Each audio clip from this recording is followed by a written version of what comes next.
Okay, welcome everybody to our Apereo Micro Conference for December 11th, 2024. This is our last micro conference of the year, so we're thrilled that you could make it today.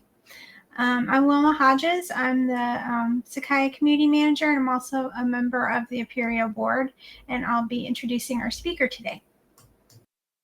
But first, I just want to give everybody a reminder about our 2024 Friends of Apereo membership campaign. We are trying to drum up new members. So if you have not yet signed up, I do encourage you to consider donating. It's $100 annually for professional individuals and $25 for students. So it's really a deal for student users. And the campaign ends actually on the December 28th, which is Apereo's birthday. So Apereo gets to be another year older. And if you're not familiar with the campaign, Friends of Apereo is a way to contribute individually as opposed to as an institutional member. So you can be an individual member and help support programs like this microconference and other professional development and mentoring opportunities supported by the foundation. So we really hope that you'll try to join and boost our numbers, and so we can do even more next year. All right, so today's session is the value of open source software. Today's session features Dr. Manuel Hoffmann, and during this hour-long microconference, Dr. Hoffmann will aim to quantify the gap between OSS creation cost and its economic value. He'll also highlight the limitations of traditional economic measures in capturing open source's impact and present data-driven arguments for its continued investment and support. Dr. Hoffmann is a postdoctoral scholar at the Laboratory for Innovation Science at Harvard, housed within the Digital Data and Design Institute of the Harvard Business School. He's also affiliated with Stanford University. His research interests lie in social and behavioral aspects around open source software and artificial intelligence under the broader theme of innovation and technology management, with the aim of better understanding strategic aspects for large, medium-sized, and entrepreneurial firms. So I'm going to go ahead and turn it over to Dr. Hoffmann. Before I do, just a couple quick notes. If you do have questions, feel free to type those in the chat. We do ask that you stay muted, both camera and microphone, until maybe the question portion, if you wanted to ask a question. We'll save questions to the end, but go ahead and type them into the chat as they occur to you so you don't lose them. So with that, I'm going to turn it over to our speaker. Yeah, thank you, Wilma, and yeah, thank you for Patrick and for everybody inviting me, and for for you guys being here, and yeah, for your interest in this talk. So also happy to be the last speaker of this year. Yeah, so maybe I get right into it. So let me share my screen. So yeah, just jumping right into it. Today I'm going to talk about the value of open source software, which is joint work together with Frank Nagel, who is an assistant professor at Harvard Business School, with Jan Uzo, who's at the Rutman School of Management, and I'm jointly there at HBS with Frank.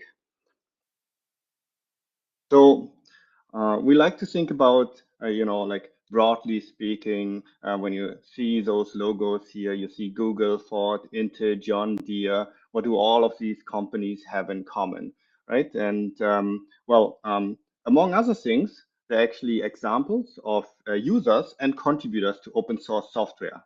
So just thinking about open source software, we can really think about that as the cornerstone of modern software development.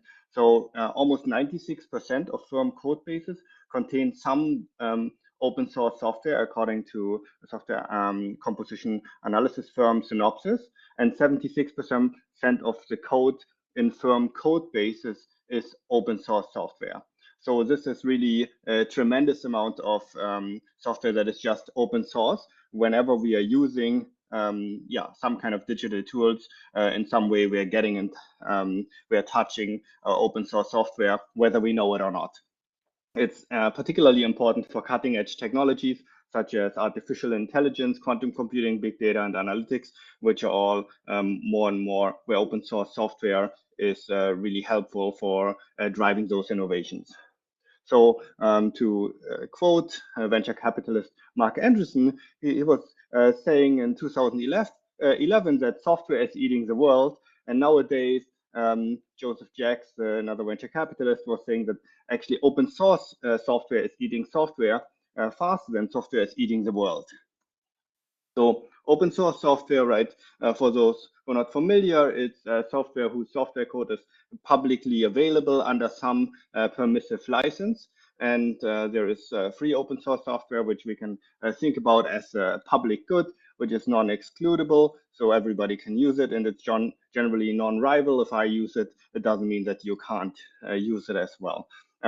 It's a gigantic space where individuals contribute to it, and there has been substantial research on that, but also a large amount of firms are using and contributing to open source software. And my colleague Frank, he has a bunch of papers on both sides, and we both do joint work trying to better understand this environment. So you might have already seen this figure here. You can see the XKCD graph of the kind of that highlights a little bit the tragedy of the commons in the digital space of open source software. We see this giant machinery here, which is all modern digital infrastructure. And then there is this little piece at the bottom, which is a random project, which is maintained by a random person in Nebraska since 2003. Right? Think about taking this person away, and this whole digital infrastructure may collapse. And you can think about the dependencies that exist in the open source software space a little bit similar to that. But the main point is that this is kind of exacerbating really the tragedy of the commons, which really means that which is common to the greatest number of members gets the least amount of care, according to Aristotle. So now, what do we really want to say in this paper? Well, we really think that we don't know the value of open source software.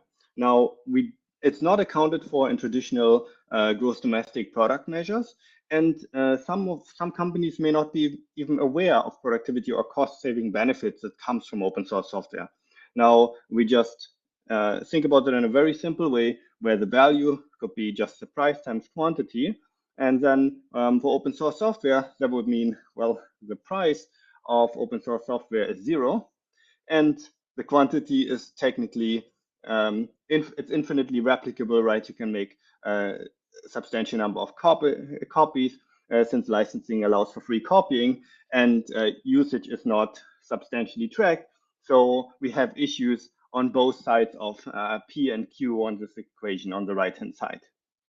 Now, we also know that, to quote Warren Buffett, is that price is what you pay and value is what you get.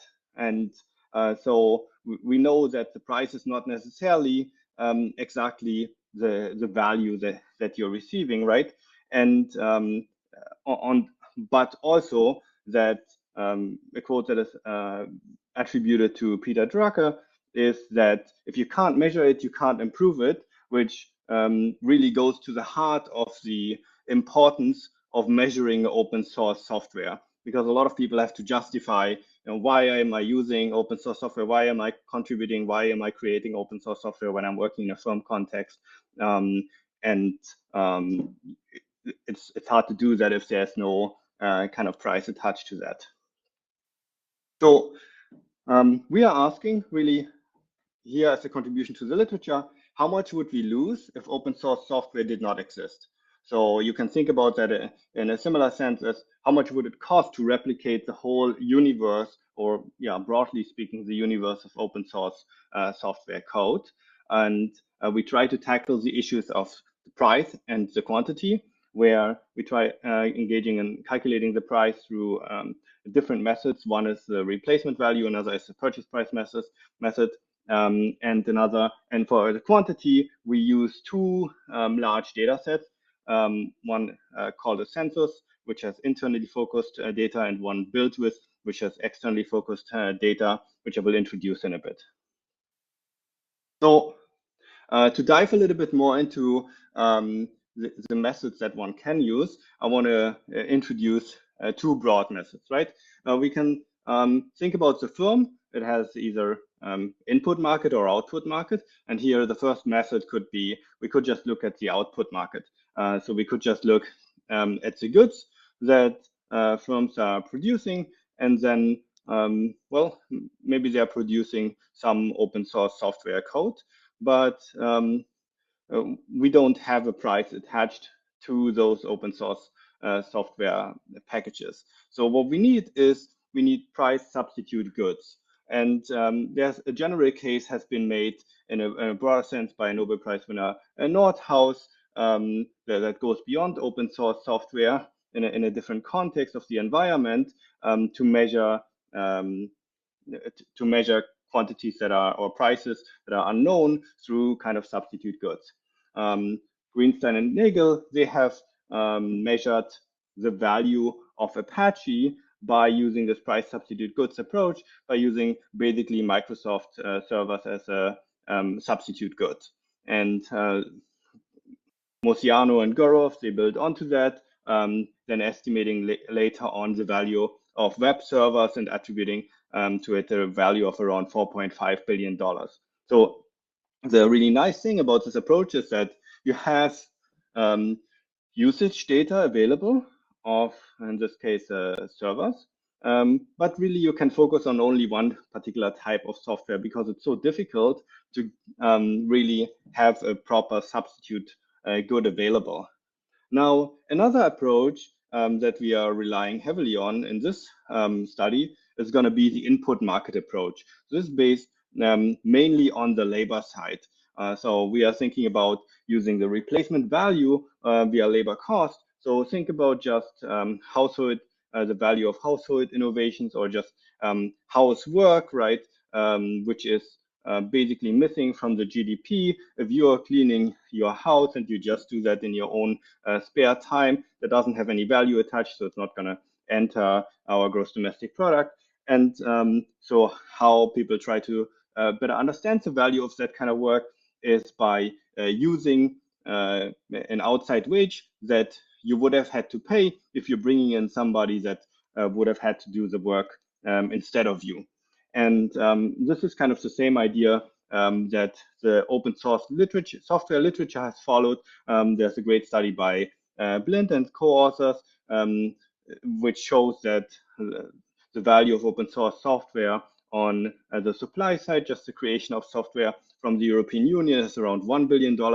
And Robbins and co-authors show for the US that it's around $38 billion when you look at usage broadly speaking beyond the company context.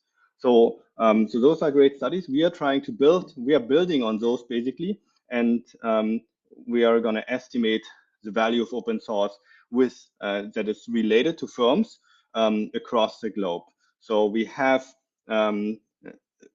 now in this particular context for the input market, we have all of open source software available. So we could add a price to all of the packages, but we don't have usage data necessarily. But we are trying to overcome both the usage data aspect and the price data. And we will do that through the data sources that we have available and the different kind of methods. So what we're really doing is we use multiple counterfactuals based on those two methods, but leaning a little bit more heavily on method 2. Okay, to give you a first idea of really the first counterfactual that we're thinking about is on the supply side. So let's assume that open source software as a concept just doesn't exist anymore, and the whole code has to be rewritten once. Now, we just go through all of the open source packages used by firms in our data set, and then we count the lines of code per package. There are not going to be any externality benefits. So when one firm creates, when firms are creating those packages, we're assuming there's no huge learning going on here, and we calculate the labor replacement cost value for those packages. Now, another counterfactual would be what we call the one seller demand side. So the concept of open source software completely disappears, and now one firm has to rewrite the code and then sells it all to the other firms. So now we obtain, again, usage information on the package. We don't assume any externalities. And now the seller creates all open source packages once and sells it at a market price. So the seller wants to get some profit, so price times quantity minus some kind of fixed cost. We are using elasticity of demand based on the literature and getting an optimal kind of quantity and price based on it. And that allows us to obtain a value estimate here based on the profits of this one seller firm. The third counterfactual, which is a little bit on the higher side, is the firm autarky side example. So you can think about the concept of open source software not existing anymore at all. Okay, and then each firm now uses their software and they rewrite it for themselves. So think about that like an upper bound. So again, we get the firm usage information. We get a single replacement value within firms. So if you are using open source software within just one part of your firm and you use it in multiple parts of your firm, then you just have to recreate it once. And then we calculate the value here basically by multiplying the value with the quantity from that recreation process. Okay, great. So now what are our data sources? We're using what's called the Census 2 of free and open source software, which is really a project that has been pushed forward at HBS, in particular by Frank. I took part in some of those efforts in the Census 2, and the lab is pushing right now the third kind of census, and which really obtains information from three software analytics, software composition analysis firms that are checking for license requirements, for license compliance in particular, when companies are merging. So because of their vast amount of information over a lot of other companies across the world, we are able to look inside of those, inside of the firm usage of other firms. And we have around 600,000 packages here that are where we are focusing on what we call the top packages. So we're cutting off a little bit of the tail of the distribution. And then we are focusing on the time frame from January 1st to December 31st in the year 2020. Now, this is basically internally product market based code. So it's used to create products. It's code that is used internally for services. We can also think about externally facing code. So where we use BuildWith, which is a data set or firm that is really scanning the globe and is measuring what kind of technology is embedded in websites. And so we have code from websites globally, and we are trying to home into all open source software web development with around 8.8 million websites for JavaScript and the libraries that we are homing in particular, and that results in around 3.3 million websites of distinct number of firms. So we matched with a data set of Orbus, Compustat, and PitchBook, so which capture different aspects, more public firms, more private entrepreneurial firms of the company spectrum, allowing us to get really a broad, capture a broad amount of companies here. And this data is available until November 30th, 2022, so almost the same length as the census.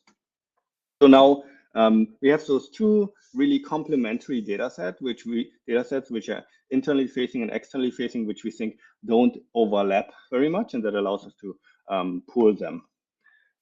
Additional data that we're using is data from GitHub. If we're obtaining value contributions by developers. And for that, we get the share of contributions to a project, really the number of commits, or think about them as uploads, and the number of project, to get the number of project contributions as well. This allows us to better understand inequality of the value in the space. As an additional aspect, we have recently started investigating firm contributions in this context. So we have firm affiliation of projects through the emails of the individuals that are committing. And we can then tie those email addresses, the domains in particular, to our underlying company domains. And that gives us an idea whether people are affiliated with a firm or not. And then we can measure the share of uploads or commits that are firm affiliated per project. Now, to calculate the value, we use what's called the constructive cost model, or also known COCOMO. It has been used by the U.S. Department of Defense, and estimates software project costs is also used in several different companies. It's a relatively flexible model with some parameters.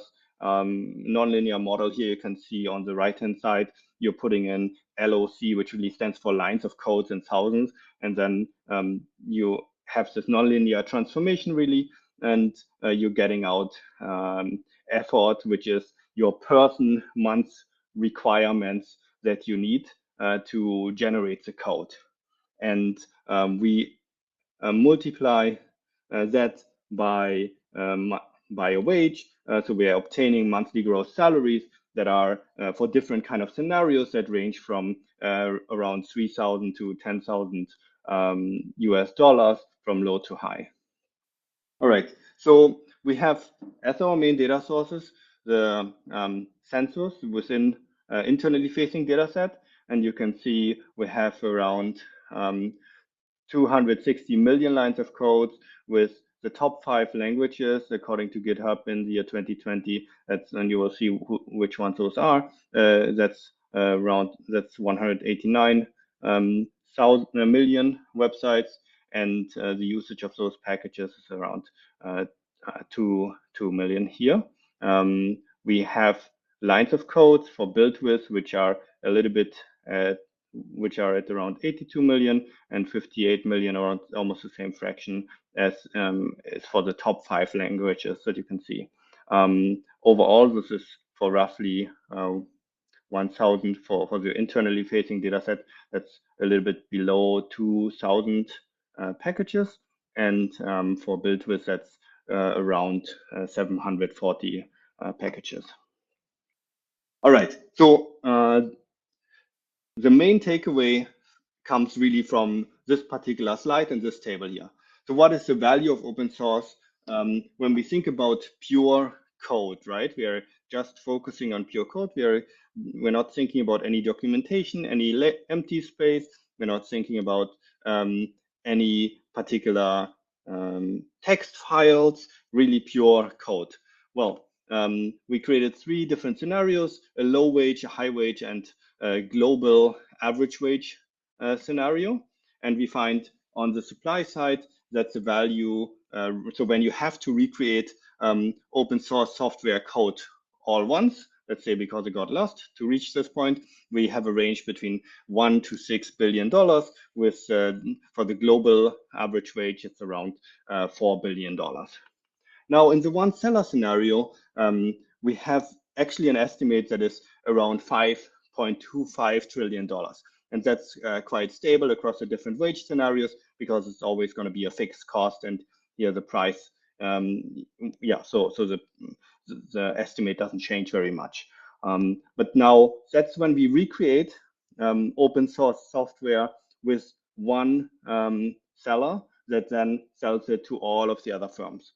Now, if the firms are recreating open source software in autarky just by themselves, but it's not open anymore, then a value is created between 26 and 132 trillion US dollars, or with a global wage that's around $88 trillion in total.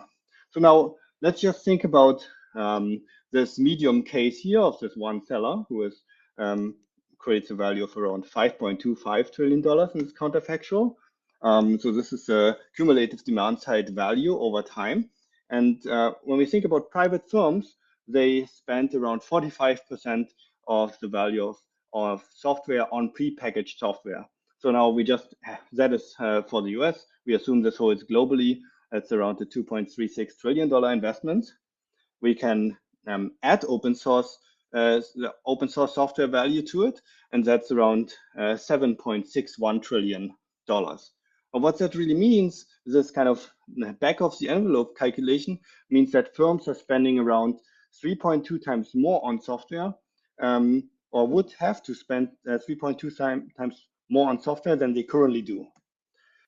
So that shows the substantial value that is generated through open source software, and the difference that you can also find between the supply and demand side when you just recreate it once or when you account for usage. Now, we want to know a little bit more how evenly distributed this kind of value is.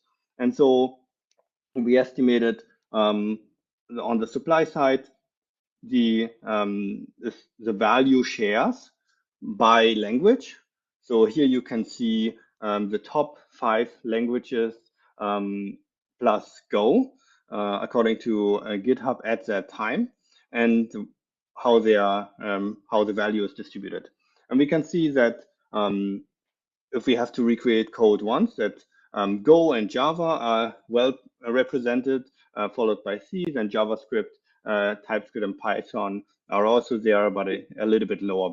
They have a little bit lower value, and then the other 3 languages. Now, when we go to the externally facing data set, this is mainly a robustness check here. You can see that JavaScript and TypeScript are mainly represented, and that's because we really focused on JavaScript to make sure that we have open source, that we are talking about open source software here. We then try to get a better understanding of the value of open source software and how it's distributed across industry. Here, I'm going to show you only the firm autarky case. We also did, we are currently working, revising the current working paper, and we are also doing this for the one seller version. But you can see there is substantial variation in the value across industry, healthcare and social assistance you can see here, or administrative and support services, retail, trade, professional, scientific and technical services, all have a relatively high value. Something like mining, utilities, or public administration, or agriculture in comparison, there the value of open source software is relatively low, which may be driven in part by usage being quite relatively low in comparison to the other industries. All right, so another aspect of heterogeneity is trying to think about the contribution of the individual developers to this kind of value.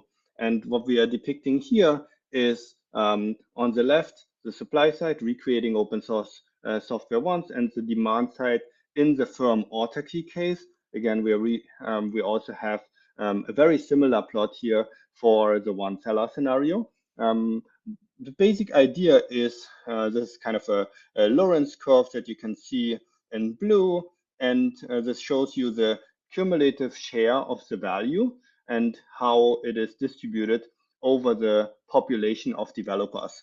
So if this would be very evenly distributed, so all of the developers are contributing evenly to this value that are in this space, then we would be exactly at this 45-degree line. But you can see this blue line is basically pushed, or is very close to the edge here, which means actually there's a high inequality in the value, which is very consistent with what we know from the literature on and how open source software is created, that there's also very high inequality in open source software creation. So really, we see this on the demand side. We can see this on the supply side. We can see this on the demand side as well. And we find that around 5% of open source software developers create 93% of the value when they have to recreate code once, and they create almost 99% of the value when they do it based on the usage within each individual firm. So now we were wondering, do those developers contribute? Is this value really driven by developers working on maybe one or two projects only, or does it come from a plethora of projects? And so here you can see this kind of orange plot that tells us the numbers of repositories that developers are contributing at each share of the population. So at lower share, so individuals that are at the bottom share of the population, they are not contributing to many projects, but then the individuals here at the top around the highest percentiles, they are creating, they're contributing to a substantial number of projects. I think it's an average of 25 repositories that they're contributing to. You can see this can vary and go up to 100 even. That's true on the demand and on the supply side. So in that sense, it is a bit of a relief to see that it's not just driven by one or two projects, but really comes from a multitude of projects that those developers are working on. All right, so now we can see that from firm affiliation, measuring firm affiliation by the domain that individuals are providing using the email address, that around 23% of projects are firm affiliated, which really means that 77% are not. So we wanted to better understand what are the contributions of firms to the value of open source software. And we have to keep in mind also the underlying data set that we are using. So what we can see is when we go through the different kind of scenarios from the supply side to the one seller to the firm autarky, that the firm contribution shares with around 6% are highest on the supply side, and are quite low, between 1 and 3% on the demand side, depending on the scenario that we're talking about here. So this is might be still, we can first see that the firm supplies more here than they're using, but we can also think about that as potentially driven by a bit of a limitation of our data set, because we don't have, for example, the Linux kernel where firms are contributing substantially in our data set. No, but still, given this kind of low share of the value contribution by firms, we were wondering, how are firms' contribution different to non-firm contributions? And so we looked at the days, where you can see here on the x-axis, the horizontal, the days from the last commit. And so that's basically how active is the project. And we think about that as a proxy for the maintenance potential of this project. And what you can see is in red, this distribution for firms, and in bluish is this non-firm distribution. So really, there is a very large share of the distribution for firm repos relative to non-firm repos that is close to more recent days when the last commit has happened, which means that there's just substantially more activity. We think about that as firm projects being more actively maintained than non-firm projects. So firms definitely have a space in open source software and are relevant to the space despite it being such a low share. All right, but again, really, you have to think about, or one should think about what is missing here from this big picture data set. So it's, of course, it's not perfect, and So the global data that we have is still incomplete. We have data from those software composition analysis firms, but we don't have data beyond that. We cut off the tail of the distribution. This may lead to us leaving some value on the table, if you like. We didn't think about comments, documentation, empty lines. When we do, the value is increasing. We can think about code being improved over multiple versions, right? So actually, what does it mean for a high value of code? Well, it could actually mean that if code is really, really short, that then a lot of effort needed to be put in. So we are underestimating here as well in the way that we are estimating. One can also think that there are many costly failures for one successful innovation, for one successful project. So behind the scenes, we might not even see the amount of work that is going on. Some may happen even in private repositories and later become public. So again, this leads to this idea that we're just still underestimating the value of open source. And even if you're thinking about the highest wage scenario that we are showing, this is probably a lower bound on the wages because the few developers, the 5%, are often coming or maybe coming from firms that have quite high salaries to begin with. And finally, as I mentioned, we really didn't account for the Linux kernel here, which is where a lot of the firm activity is going on. So now, to conclude, we estimated the value of open source software, and we show that it's on the supply side around $4 billion. When we go into differential demand side estimation, it can be between 5 trillion and $80 trillion. There's substantial heterogeneity across industries and developers, with 5% of developers creating at least 93% of the values, with firms making up only a small share. But they really are more active, the projects are more actively maintained. So without open source software, there would be a large loss in value, and firms would need to spend 3.2 times more on software than they currently do. Thank you. All right, thank you. That was fascinating. I do see a few questions from Patrick in the chat. Patrick, would you like to go ahead and pose those yourself rather than me reading them? Sure. I guess the first one, they're very long. I apologize. The first is looking at the two approaches that you included here. Are they development focused? So is the comparison the development of the code? It was pure code you noted.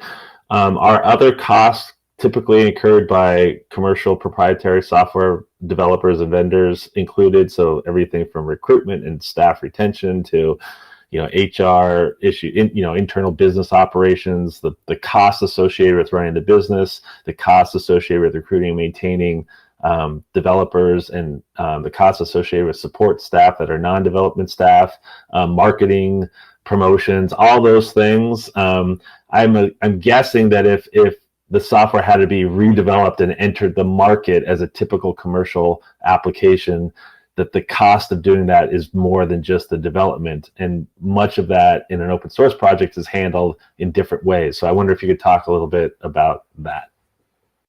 Yeah, it's a fantastic point, and I think that goes to the heart of my second or third to last slide, where I was talking about why we think this is one. We are trying to get at the value of open source software, but we also try to be careful with what that is. So really, we are providing I think we are providing a lower bound, and you are absolutely right. We have only estimated here the value when you would have to recreate it, and that's only basically paying the developers. But yeah, 100% recruitment, staff retention, or just the cost associated with running a business, marketing, promotion, all of that is not included, and that would substantially increase the value estimate, right? And this may also may even put into perspective a little bit more this kind of counterfactual which we had on the one seller version, which is around 5 trillion, versus the firm autarky scenario, which is around 80 trillion. and so we can ask, like, or we can think about how that would move the value there. Great point. Yeah, I think that's a great. I think that's a great point. It highlights the cost, the potential costs to organizations for replacing currently used open source would be even higher. So if those other factors were included.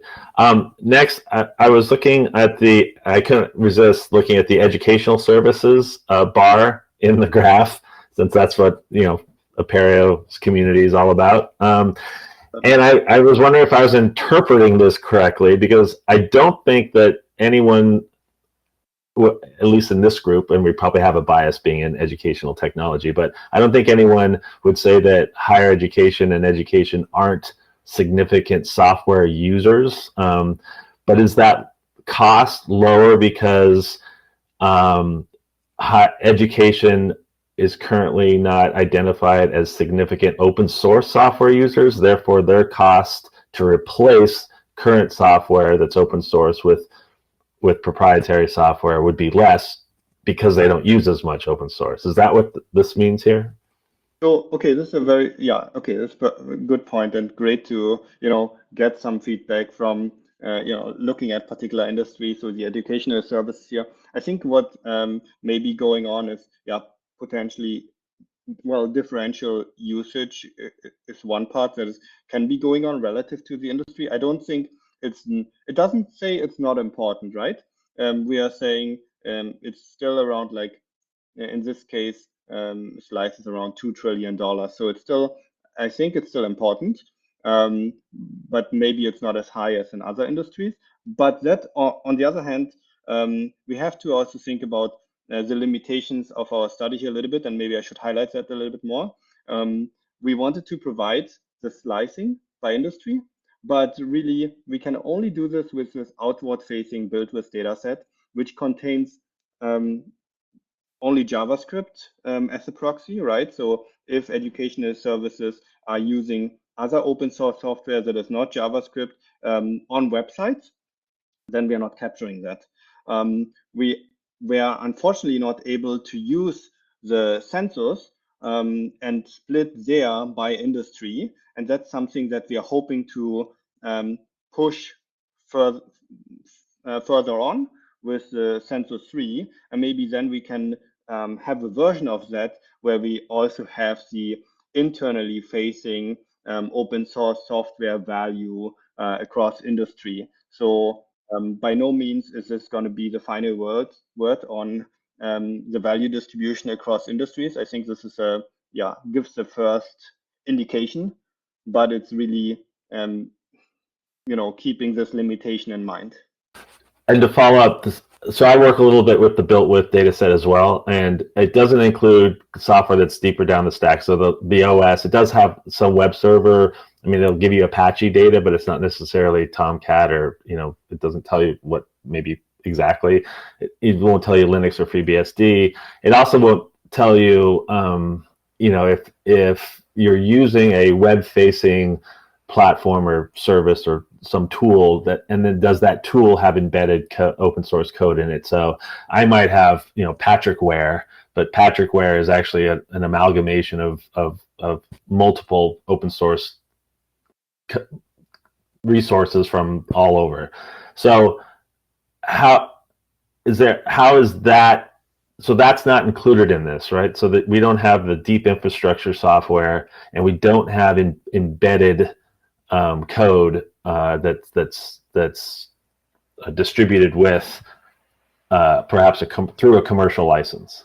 Is that accurate? Yeah, that's exactly right. So it is.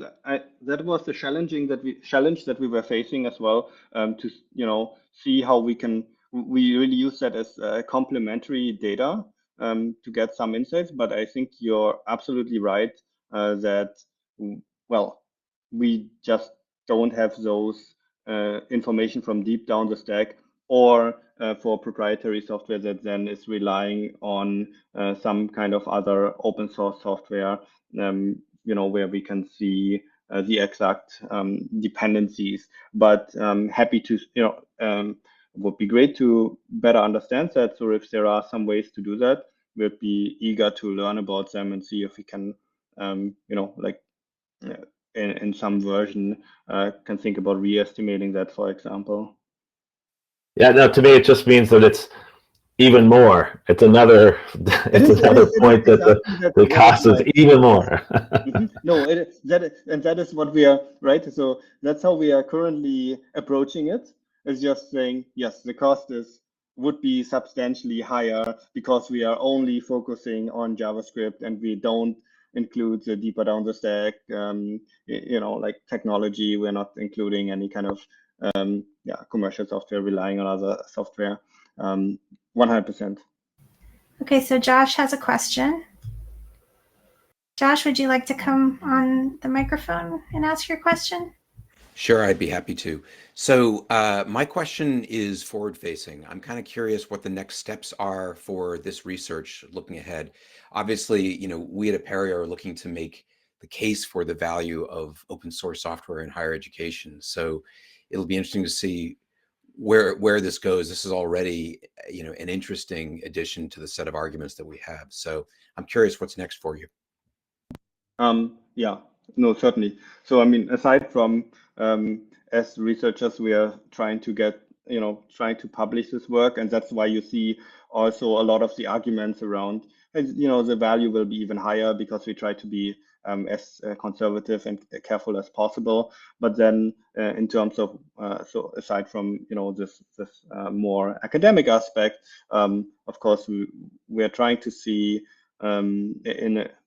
that was a little bit the hope, maybe in the Census 3. I don't think that's where we ended up. Maybe in another version, to go into the the value that is in the cloud. That would be interesting to observe. And yeah, certainly improving industry level estimates would be really valuable. I personally would love to be able to create a map just of the value of open source software around the globe. We are not able to do that because we can't, we just don't have this kind of information, or it's this proprietary data where we are not able to use it, even though it's already extremely valuable to provide this first kind of estimate. But yeah, those would be the kind of steps that I think would be very, very nice as next steps. But happy to also hear what your kind of thoughts are around that, especially in the higher ed sector. It looks like Tomas had a question. If you're looking at the GitHub projects, how do you count forked projects? Okay, good point. So we don't really count forked projects, only in the sense that if the forked project is used by a firm, then we count it, right? So at basically each project each package needs to be used by a firm, and then we are counting it, and otherwise we're not counting it. But it's a great question. I hope that answers the question. Okay, Thomas says yes. Such a lively Okay, discussion. here's one from Ben.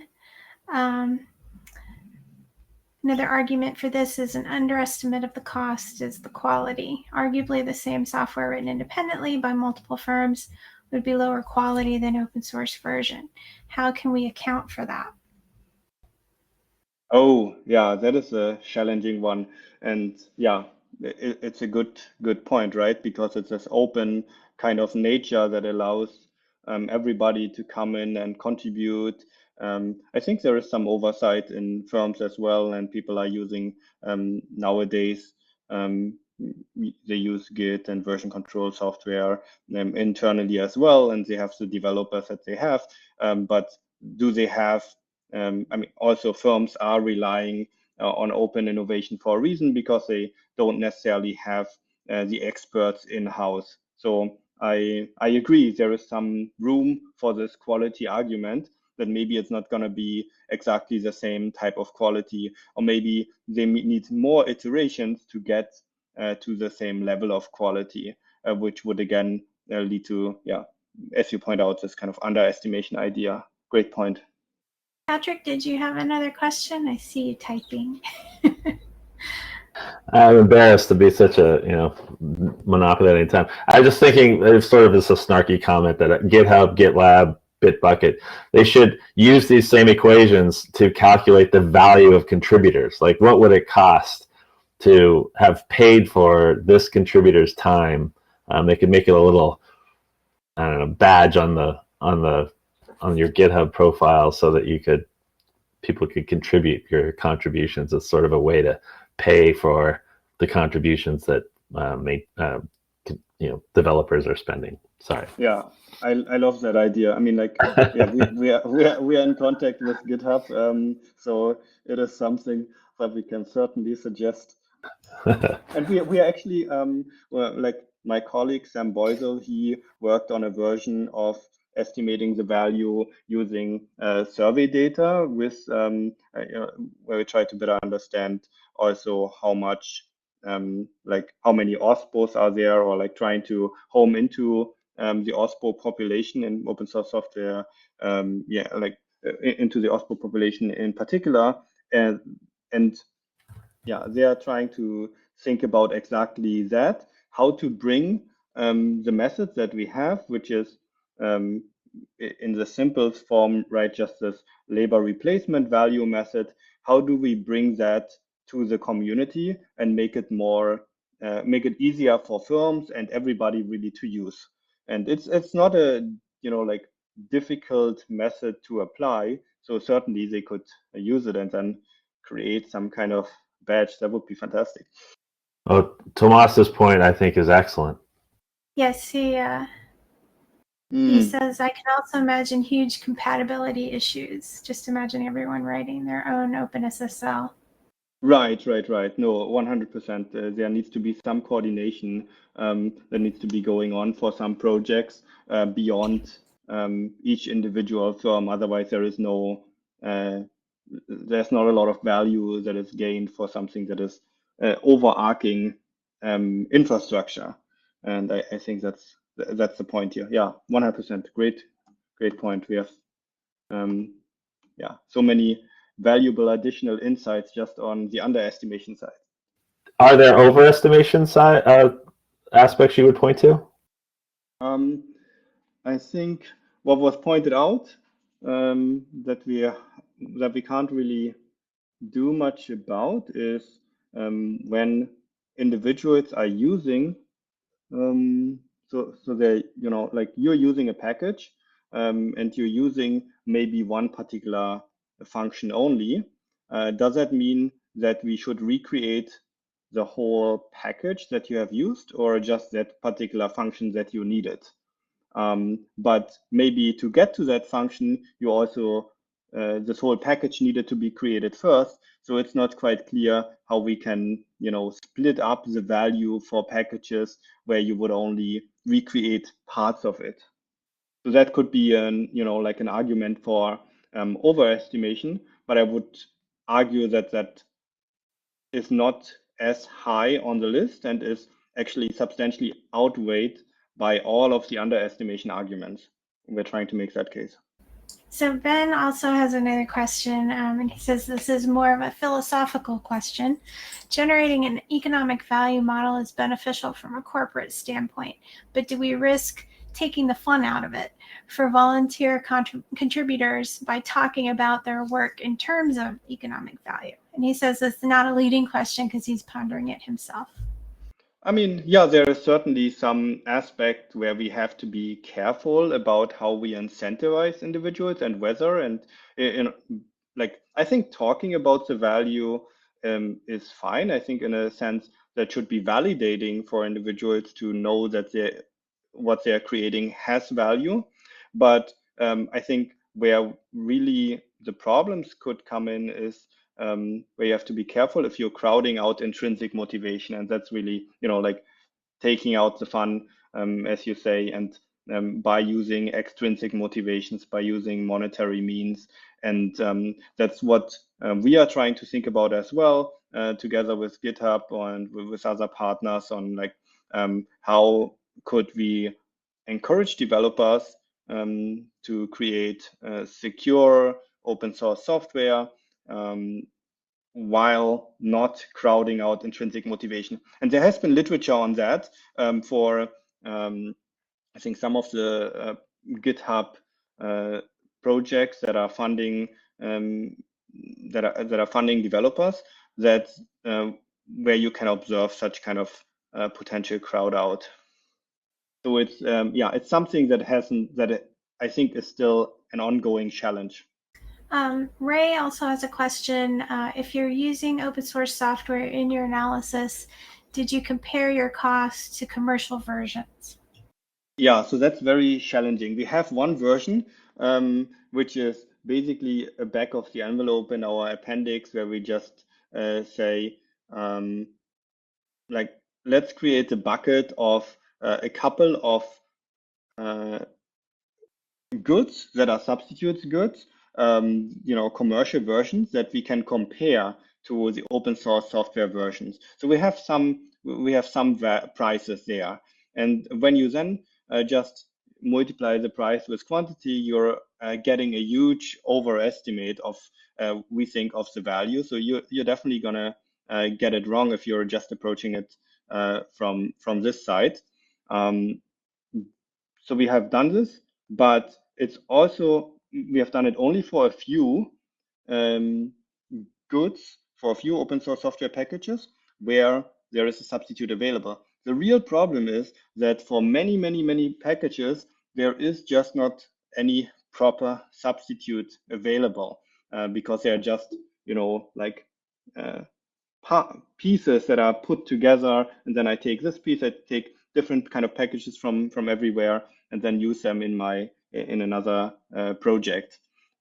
So that's really the core of the challenge, which is why we are using also this kind of input market approach, but complementing it with a what we call a goods market approach.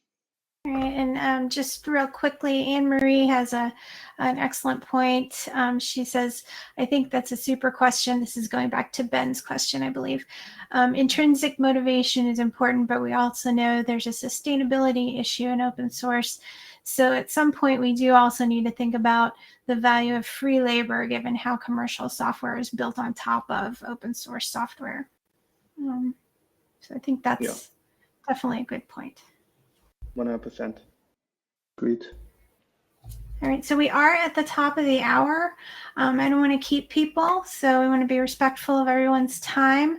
Patrick is giving us a plug for our January webinar or mini conference. Next month, we're going to have Michael Feldstein, who will present open source in 2025, a forecast of what we might see in EdTech next year. So that sounds really cool.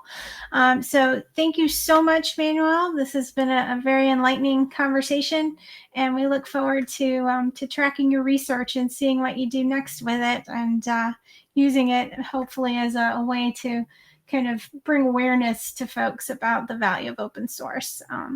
So thank you so much, and thank you everyone for attending. Yeah, thank you everyone. It was a great conversation, and feel free to write if you have any other comments. And thank you for the invitation.